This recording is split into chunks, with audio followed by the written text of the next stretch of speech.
A brief history of Queen. Imperial College, London, Okay. 1968. Brian May and Tim Staffel, two longtime friends and students at the college who had previously played in a band together, decided to start a new band. May would play guitar and Staffel would play bass and sing. I don't remember Staffel being in Queen. They placed an ad for a, quote, Mitch Mitchell / Ginger Baker type drummer, and Okay. another Imperial College student named Roger Taylor auditioned and got We the know job. who Roger is. They named the band Smile and soon began playing gigs all over town. Soon, Smile, they got huh? the attention of the American record label Mercury Records, who signed them in 1969. They recorded 3 songs at Trident Studios in June. Meanwhile, Staffel's Ooh, Trident friend Studio, Freddie- one of the most like iconic studios back in the day, producing amazing hits in there. Bulsara, who had been in various bands, had probably become Smile's biggest fan. He was at all their shows and There he kind is. of like an unofficial fourth member. However, Staffel didn't like the direction Smile was going and Staffel left leaves. the band to form a new one called Humpy Bong.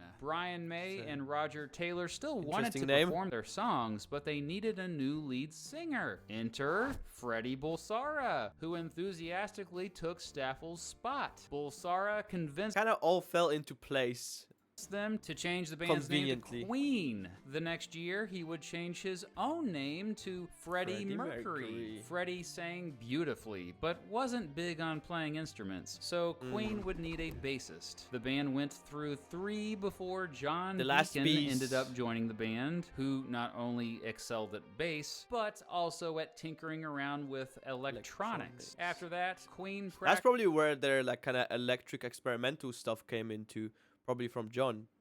relentlessly. As a 4-piece, they played their first show on July Surrey 2nd, College. 1971 at Surrey College. By that point, they had already Interesting. recorded a 4-song demo, but had no luck attracting record labels with it. Using his graphic design skills, Mercury designed a logo for the Freddie band actually made the- based on the zodiac Okay. signs of its members. Those 2 lions represent Deacon and Taylor, okay. both Leo. That's The crab cool. represents May, who is Cancer, and the 2 fairies represent Mercury, who is Virgo. In I feel like that's such a cool way to design the logo, and I didn't actually know that Freddie made the logo. 1972, the band got their first break thanks to producers John Anthony and Roy Thomas Baker. They got them a management deal under Neptune Productions to try to help them get a record label. One of the biggest perks was Wow. access to Trident Studios. Trident Studios. I love the tapes in the back. Oh, that's such a... It's so much different now. One of the best recording studios in the world at the Like I time. said, The band got lots of that quality looks time, beautiful. learning how to produce magnificent recordings in those studios, and recorded quite a few songs with Anthony and Baker. The next year, Neptune Productions got them a contract with both Trident and EMI Records. On July 13th, 1973, EMI released Queen's self-titled debut studio album. Elektra Records released it in the United States. It was a mix of heavy metal and progressive rock, and the few critics who reviewed it generally loved it. However, the lead single, Keep Yourself Alive, didn't do well, and the album failed to get much mainstream success. In November, That's Queen went crazy, because I feel like Keep Yourself Alive is a tune, right? It's like one of my favorites from them. Keep Yourself Alive didn't do well, and the album failed to get much mainstream success. In November, Maybe it Queen wasn't went on popular their back then. first major tour to support the band Mott the Hoople. After that tour, the band went right back to Trident Studios to finish recording songs for their second studio Queen album. EMI and Elektra both released those songs as the album Queen 2 on March The 8th, iconic picture. 1974. The album ultimately also didn't do that well, but the cover of the album first featured this iconic picture of the band, taken by Mick Rock. Also, the album featured the band's first true hit song in the UK, Seven Seas of Rye. Why was the song a hit? Well, mostly because back in February, the band appeared on the popular BBC program Top of the Pops after David Bowie had to cancel. Yep, they were a last-minute replacement. That's very lucky though, right? That David Bowie kind of couldn't make it, and they got a spot, especially at such a early time in their career. I feel like it's a good way to promote their music, with people were waiting for Bowie, but they got Queen. Promote Queen 2, the band went on their first ever headlining tour of the United Kingdom. In April, they went on their first ever tour in the United States. However, in May, Wow. Brian May, that is, in May, ill. got really sick with hepatitis, and Queen had to cancel the rest of their tour dates. The band decided to record some That's new unlucky. material while May recovered. May had also developed a stomach ulcer and was so sick he couldn't even join them to record his guitar parts. So producer Roy Thomas Baker stepped in quite a bit. Finally, May was able to join the band in the studio, but apparently spent a lot of time in the bathroom between takes. Poor guy. Regardless, imagine. they eventually finished what would become a masterpiece, their third studio album, Sheer Heart Attack, released by EMI and Elektra on November 8th, 1974. The album was a hit both in the United Kingdom and United States, thanks in large part to the lead single, Killer Queen. Sheer Heart Attack definitely had catchier and radio-ready songs, drifting away from the progressive rock of their first two albums. That said, by this album, Queen had developed a stunningly original sound. Yep. I think that's what was one of the things that stood out from other bands about Queen, is that they had such a different and unique sound that no one could really replicate them, and also the personalities. Like Freddie Mercury is probably one in a million, in a trillion, as a personality, right? Highlighted by the musicianship of the four members, the more than 3-octave vocal range of Freddie Mercury, and the advanced and innovative production. Sheer Heart Attack also featured the hits Now I'm Here and Lily of the Valley. Oh, and the album song Stone Cold Crazy might have accidentally created speed metal. By January 1975, Queen was now in the mainstream and went on a world tour, returning to the United States as headliners this time. They sold out so much that they had to add more shows, sometimes playing 2 shows in one day. The band dressed up in elaborate costumes, and the shows had all kinds of special effects. In April, Queen arrived. I wonder what Americans thought of Queen back then when they came over from England. Like, it must have been such a different experience. Japan, with more than 3,000 adoring fans there to greet them throughout the year. The band. That's crazy. Did they have a big popularity in Japan? That must have been such a big culture shock as well. Tried to get out of their contract with Trident Studios, which was kind of screwing them over since they didn't see much money at all from the first 3 albums. They finally split with Trident in September and got a new manager named John Reed, who also happened to be Elton John's manager. Meanwhile, they had been recording at various studios what would become their 4th studio album, A Night at the Opera, named after the classic film. Supposedly, it was the most expensive album ever. Yeah, I love these old school music production equipment. Since everything was electronic and physical in the actual equipment and not like on a computer program, right? They have slightly different sound. There are different valves and capacitors that gave more of like a warmer sound to the music. Recorded at the time of its release, and also tapes around were, $425,000 in today's money. They multi-tracked the heck out of it, and especially layered harmonies on top of each other in a way not done in recordings ever before, with May singing lower parts, Taylor singing higher parts, and Mercury everything else. They used a wide variety of instruments and explored a wide variety of styles. The songs were complex, yet still immediately catchy. The most epic of epic songs recorded for the album was Bohemian Rhapsody. If you've never heard the song before, for crying out loud, go listen to it right now. It's only 6 minutes. What a classic. Come right back. Welcome back. Yeah, like I said, the song was nearly 6 minutes long, which is why the record label executives and friends of the band were all like, that's too long It's of a not song. fit for radio. It will never be a hit. The band disagreed, and Mercury snuck a copy of the song to his friend, a popular DJ named Kenny Everett, only if he promised not to play it. Wink, wink. Oh, Everett played it all right 14 times in 2 days. Wow, that's crazy. Yeah, back then, I mean, still, radio songs were supposed to be short, catchy, and for everyone to kind of listen to them. That's why songs kind of went from around 4 minutes long to now, I think the average is like 2 minutes something, right? So. And everybody loved it. And it ended up being one of their biggest hits, ultimately becoming the UK's third highest single of all time. That's Queen crazy. even made a music video for it, which bands typically didn't do back then. Keep in mind that this was 7 years before MTV existed. EMI and Elektra released A Night at the Opera on November 21st, 1975. By Christmas, Bohemian Rhapsody was at the top of the UK singles chart and stayed there for 9 weeks. Another standout hit from A Night at the Opera was You're My Best Friend. Queen went on another world tour to support the album, and by now, we're one of the biggest bands in the world. On September 18th, 1976, the It band... almost feels like it all went so quick from forming the band in like 1971, and then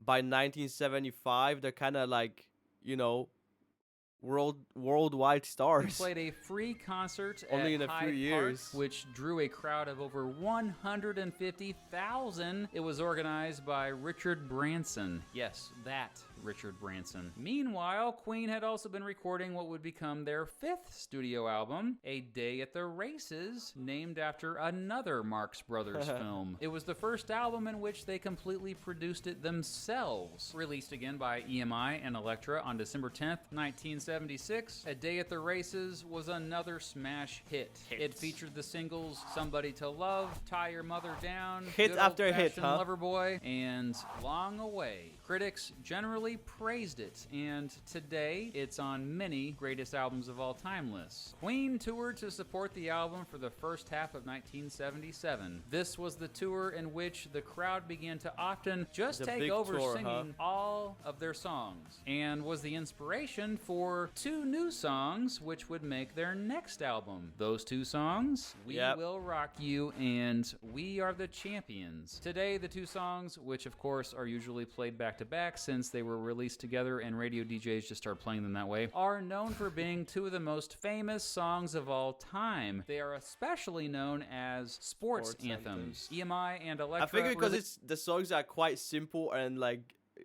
easy to follow, right? Also the way like Queen incorporated the crowd while performing these songs, they kind of became like this big hit with the crowds, right?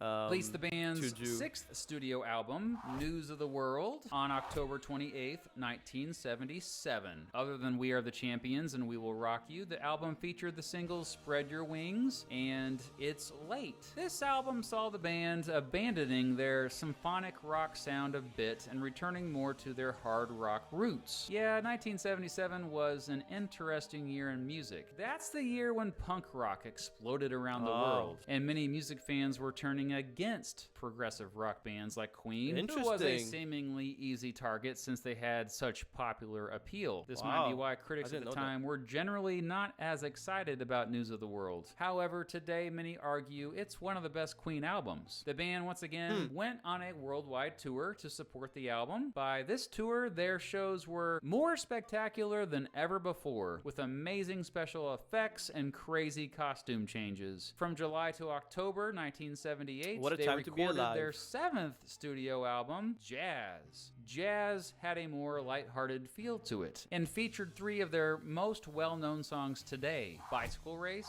Fat Bottomed Girls, and Don't Stop Me Now. However, when it was released by EMI and Elektra on November 10th, 1978, many critics trashed it. One famous critique came from Dave Marsh of Rolling Stone magazine, who wrote that Queen had become too elitist, saying, quote, "This group has come to make it clear exactly who is superior and who is inferior. Its anthem, We Will Rock You, is a marching order. You will not rock us. We will rock you. Indeed, Queen may be the first truly fascist rock band." Unquote. Other journalists criticized... Whoa, these are some strong words.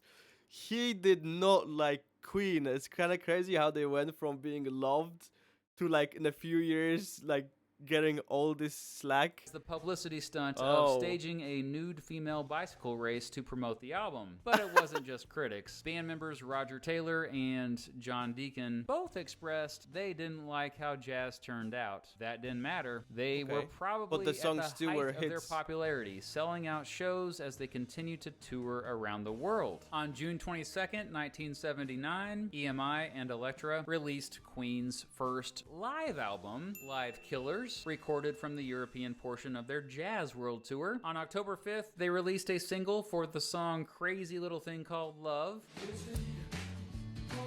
About this song, Freddie Mercury made the song. when I did the reaction to that Live Aid concert, I thought, for some reason in my head, I thought that this song was originally by Elvis Presley. I don't know why. I don't know how it went into my head, but it is made by Queen. But then it was kind of re-released by like a person that really sounds like Elvis. And that's kind of probably how it got into my head. I don't Song is know. a tribute to Elvis Presley and completed it in less than 10 minutes. It's basically a rockabilly song and sounded nothing like anything Queen had created before. I love this Strangely, song. the song ended up being the band's first #1 single on the Billboard Hot 100 in the United States. Meanwhile, the band was continuing to experiment in the studio. They Some began using electronic synthesizers. music. Hey, just in time Wow. for the 80s. All this The Jupiter 8. Wow.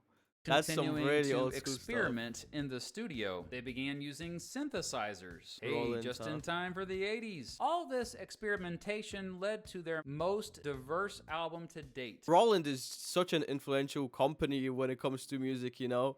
Basically, most of the instruments that we have now are from Roland, you know, like the 808s, Their the eighth drum studio kits, and album, everything The like that. Game, released by EMI and Elektra on June 30th, 1980. In addition to Crazy Little Thing Called Love, the album featured the singles Save Me, Play the Game, and Another One Bites the Dust, which features one of the best bass lines in music history. The Game was So simple, both a but so critical good. and commercial success. In fact, it went on to become their best-selling studio album in the United States. Another One Bites the Dust Just can't stop eventually them, huh? became the band's biggest-selling single, Can't and stop it me. even became a crossover hit, getting as high as #2 on both the Hot Soul Singles chart Wow. and the Disco Top 100 chart. Disco? Yes, disco. In September 1980, Queen performed 3 sold-out shows at Madison Square Garden in New Oh York my City. God. Meanwhile, the band had recorded Achievements their first after achievements. soundtrack for the space opera film Flash Gordon, featuring the single Flash. EMI released the Flash Gordon soundtrack on December 8th, 1980, and Elektra released it in the States the following February. It was their 9th studio album. In 1981, Queen toured South America for the first time. In fact, they became the first big rock band to play in Latin American stadiums. They played So to many 131,000 achievements. How have they achieved all of this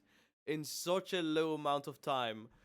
9 albums, numerous like #1s, touring US, England, and Japan and South America. Wow. and 120,000 on 2 consecutive nights in Sao Paulo. They played to a crowd of more than 300,000 in Wow. Buenos Aires. On April 6, 1981, EMI and Elektra released Roger Taylor's debut solo album, Fun in Space. While Queen toured throughout most of 1981, they did return to the studio in the fall, specifically Mountain Studios in the small town of Montreux, Switzerland, one of their favorite studios over the years. Well, guess who showed up one day? David freaking Bowie. In October, No a Queen way! jam session featuring Bowie led to the creation of Under Pressure, which today is considered one of both Queen's best songs ever and David Bowie's best songs ever. They quickly That's crazy. Such an interesting loop between, you know, them playing on BBC instead of him, and now they're working together.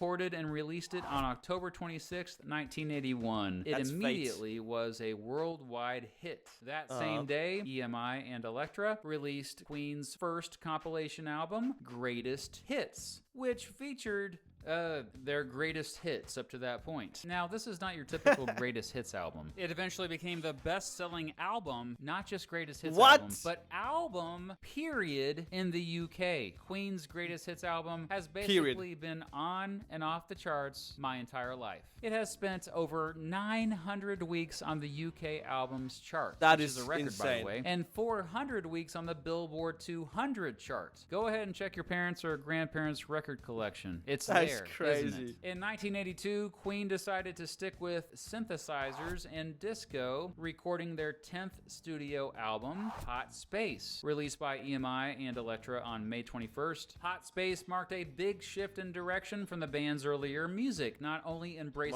disco, music, but also going all in with funk, R&B, and even dance. For what it's worth, we're going to do a few songs in the funk black category, whatever you call it. That doesn't mean we've lost our rock and roll feel, okay? I mean, it's only a bloody record. People get so excited about these things. Yeah, this shift scared some fans away. Those who only adored their more familiar rock sound did not dig. I think it's nice to see that they never stopped innovating their music, because they could have stopped and they did their, standard rock and roll, but then we would never get all these amazing hits that a lot of people enjoyed later, So I'm happy to see that. Still, millions bought the album, and the radio played the heck out of it, especially the singles Body Language and Staying Power. Hot Space had Under Pressure on it, too. Oh, and Michael Jackson, who by this time was friends with the band, later cited Hot Space as a big influence for his own album, Thriller. You've heard of that one, haven't you? For most of the rest of 1982, Queen toured to support their album. On September 25th, they performed on Saturday Night Live, their only performance on the show. However, by that point, their popularity had clearly declined in the United States, and over the next few years, they would focus on touring elsewhere. In 1983, however, they took a break from touring altogether. Freddie began to record a solo album, and Roger began to record a second solo album. In April, Brian began recording, joined in the studio by folks like Edward Van Halen, Alan Gratzer, Phil Chen, and Fred Mandel. The result of these recordings would end up being the Starfleet Project, which Brian released on October 31st, 1983. By that time, the band had reunited to record what would become their 11th studio album. 11 albums. Released by EMI and, this time, Capitol Records on February 27th, album a year, 1984. The Works saw the band bringing back at least some of their more guitar-based rock sound, yet still incorporating an electronic sound. The Works featured the singles Radio Gaga, It's a Hard Life, Hammer to Fall, and I Want to Break Free. The music video for I Want to Break Free, which features the band dressed in drag, was controversial in the United States. MTV even banned it. Goodness, MTV. I thought you used to be cool. Anyway, on June 25th, 1984, I bet UK loved it, EMI, Capitol, and Parlophone Records released Roger Taylor's second solo album, Strange Frontier. 2 months later, the band went on tour to support The Works, and it was the first to feature Spike Edney on keyboards. On April 29th, 1985, Freddie Mercury finally released his solo album, Mr. Bad Guy, with the help of Columbia Records. 1985 was the year for... I love how long it took him to release his first solo album, even though he's the main singer of the band. You got the drummer and the bassist releasing their first solo albums before you. Gigantic shows for Queen. In January, the band headlined 2 nights of the first Rock in Rio festival in Rio de Janeiro. They played to 300,000 fans each night. And then, the biggest and most famous Queen performance of all time. Yeah, we reacted to this on the channel already. It was insane. Probably the best performances that I've seen live, and the best concerts that I've seen. Well, not live. It wasn't the live back then, but yeah. On July 13th, 1985, the band performed to one of the biggest television audiences in history. An estimated Insane. 1.9 billion people, 72,000 of them in person, saw Queen give a mesmerizing performance of their greatest hits at Live Aid, a huge benefit concert to raise money for those affected by the Ethiopian famine. Queen was the highlight of Live Aid. Freddie's call and response, "Ayo" Yes, segment so later was iconic. called, quote, "the note heard round the world." Today, it's regarded as one of the greatest rock performances of all time. The Live Aid performance re-energized the band, and they headed back to the studio in September. Over the next few months, they would record what would become their 12th studio album, A Kind of Magic. Meanwhile, Crazy how many different records they beat, in their almost kind of short career, for music, 10 years. I would love to know how the records and kind of like how the stats compare to the Beatles, right? Because the Beatles were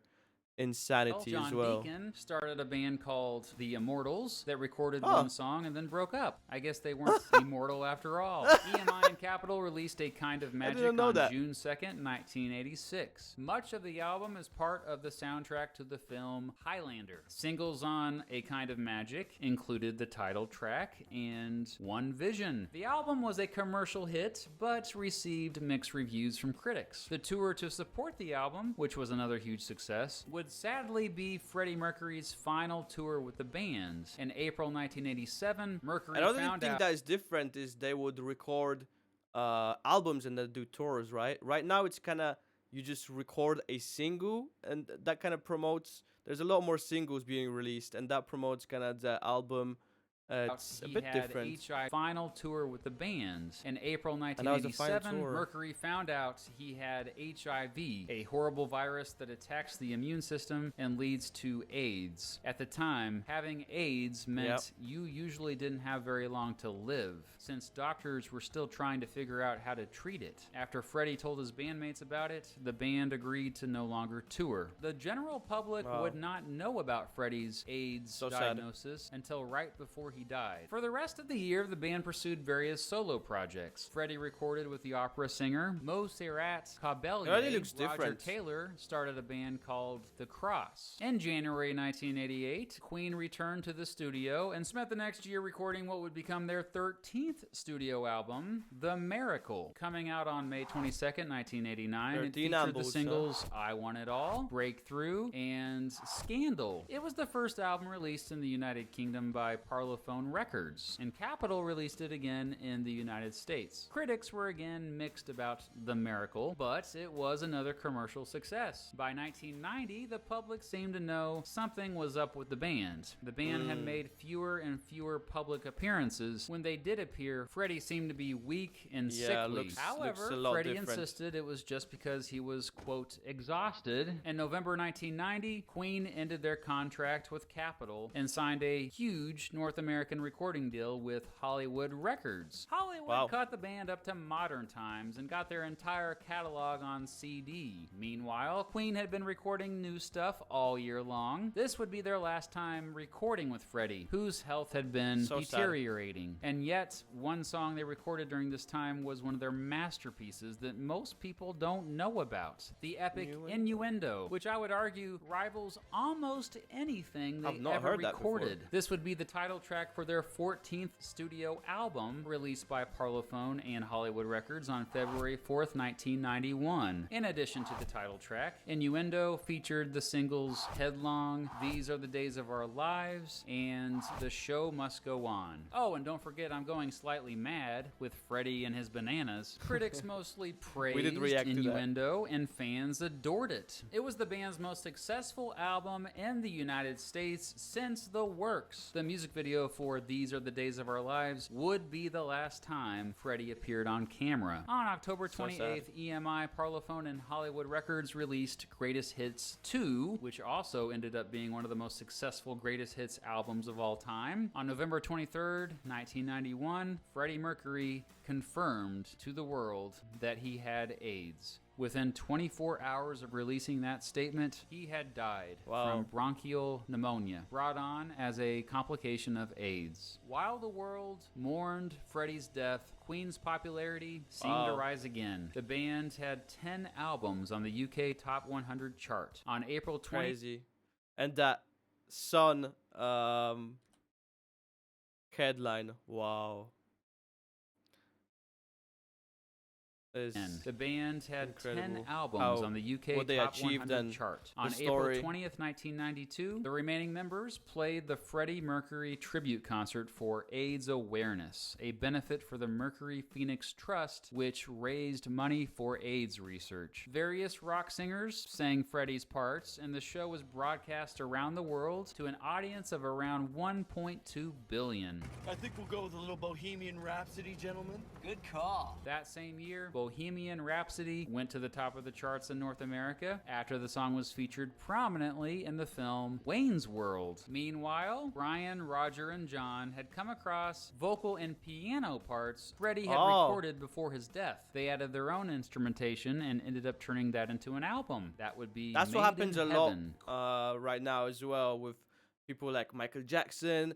We had that song with Michael Jackson and Drake, I believe, where they just have a lot of these snippets and a lot of takes that they record just from different sessions, and then later on they find them and they decide to use them and put them into songs, kind of manipulate them into sounding good. Queen's to fit the 15th song. and final studio album, released by Parlophone and Hollywood 15 Records on November 6, albums. 1995. It included the singles Heaven for Everyone, A Winter's Tale, and Too Much Love Will Kill You. The album kinda did feel like heaven. It was so happy and carefree. Critics generally praised it, and it proved that up until the day he died, even if his body was deteriorating, his voice and songwriting skills remained incredibly strong. In the following years, there were many compilation albums, the occasional reunion, lots of side projects and collaborations, and even a few solo albums from Brian May and Roger Taylor. In 2001, Queen was inducted into the Rock and Roll Hall of Fame. In 2004, the band was inducted into the UK Music Only Hall in of Fame. 2000s? Later that year, Brian and Roger announced that Queen would reunite for a world tour the next year, with Paul Rogers, who founded the bands Free and Bad Company, as the singer. Freddie had loved Paul as a singer, by the way. John Deacon would not be involved with the project, as he had retired from music by this time. But Spike Edney would. Heck yeah, Spike. Queen plus Paul Rogers would be a thing over the next 4.5 years, even recording an album together, The Cosmos Rocks, released on September 15th, 2008. Paul and Brian and Roger split ways in 2009. That year, Brian and Roger began working with the popular show American Idol and developed a liking for singer Adam Lambert. Such a different, crazy, just the way how it transitioned from, you know, back in the early 70s to like these idol shows now. It's such a different time, you know? It's very interesting to me. And Queen plus Adam Lambert have been a thing ever since. They've played hundreds of shows around the world. And when they couldn't play in 2020 due to the COVID-19 pandemic, I didn't they even know recorded about a this. song called I mean, I know of You Are Adam the Lambert, Champions, but- and it was a minor hit. Today, Queen is just as relevant as ever before. They remain one of the biggest That's and true. influential rock bands of all time. Some estimate that the band has sold around 200 million records, which is just insane. Their musicianship is mostly unrivaled. They further helped progressive rock, hard rock, and heavy metal enter the mainstream, and over the years developed a completely distinct sound all their own. They constantly pushed the envelope, yet still constantly had broad It's appeal. nice to see that they're There will still never be another working, Queen, you know? and Queen will never die. Long live Queen.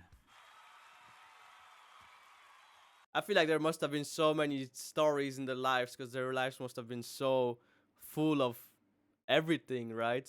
But yeah, thank you guys so much for watching. This was amazing to see. The link to the original video is down in the description as always. It's amazing to see how many things Queen accomplished throughout their lives. You know, 15 studio albums, so many different hits. Just Freddie as a person, and like the story is incredible. But yeah, thank you guys so much for watching.